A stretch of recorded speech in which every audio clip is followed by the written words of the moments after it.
Are you serious? Are you serious? The cast of Hamilton? Really? What? Mike Pence is probably one of the nicest guys in the world. And there's no reason. Where's the this is disrespect. This is just disrespect. We have no more respect anymore for those that are in authority or understanding roles. If we don't respect the President of the United States or the President-elect or the President or the Vice President or whoever, and so I understand they got a message they want to send, and that's fine. Everyone has freedom of speech. And Mike Pence handled this with tremendous grace and consideration. But the cast of Hamilton in New York City last night, there at the play, they were not going to throw away their shot to make their voice be heard, as the evening performance at which Vice President-elect Mike Pence was in the audience. Several dozen of the Broadway musical cast zeroed in on Pence during their curtain call. Brandon Victor Dixon, the actor who plays Aaron Burr, stepped forth and cut through the applause. We have a guest in the audience this evening, he said to the audience, a Vice President-elect Pence. And I see you walking out, but I hope you will hear us just a few moments. There's nothing to boo here, ladies and gentlemen. There's nothing to boo here. We're all here sharing a story of love. We have a message, he said, for you, sir. We hope that you will hear us out. As he pulled a small piece of paper from his pocket, Dixon encouraged people to record and share what he was about to say, because this message needs to be spread far and wide. Vice President-elect Pence, he says, we welcome you, and we truly thank you for joining us here at Hamilton, an American musical. We really do, Dixon said, to further applause. We, sir, we are the diverse America who are alarmed and anxious that your new administration will not protect us, our planet, our children, our parents, or defend us and uphold our inalienable rights, sir.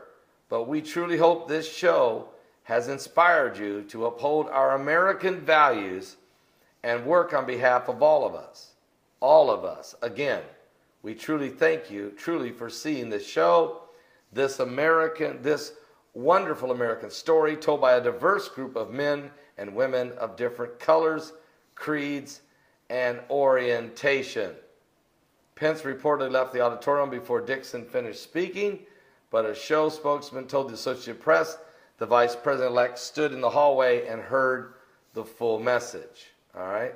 And of course, Secret Service is going to move you along at this level of his career. But I think the one thing to say to the gentleman that was speaking, of Mike Pence, if you want to be truly protected, and that seemed to be the words he was using, there could be no better administration to protect the American people from the terrorist threats, the sleeper cells, the outside forces that threaten the very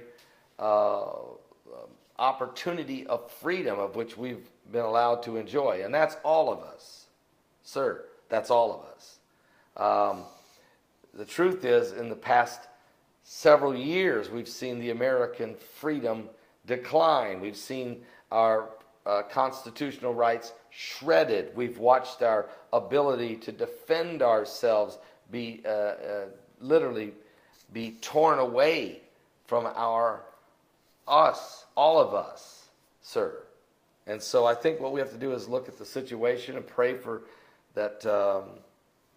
Give Trump a chance. He's trying to make America great again. I think Mike Pence, we know here in Indiana, is a wonderful man, and he's a tremendously faithful individual, a great devout Christian, and cares about all people.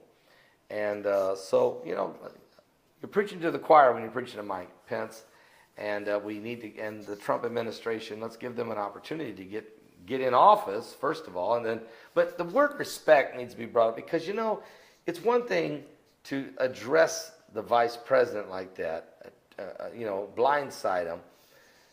But it's another thing to have the crowd booing Mike Pence when he came in. I mean, come on, guys. Come on.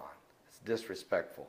That's not something anyone's going to do to Joe Biden or President Obama, for that matter. I mean, it's just not going to be done. It's disrespectful. But we're living in a nation that feels it's okay to be disrespectful. This civil disobedience is considered okay.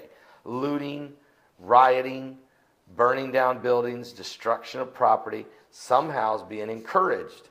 And that is not, and I repeat, that is not freedom of speech. Freedom of speech is to be available to speak out what you feel and show some respect as we do it.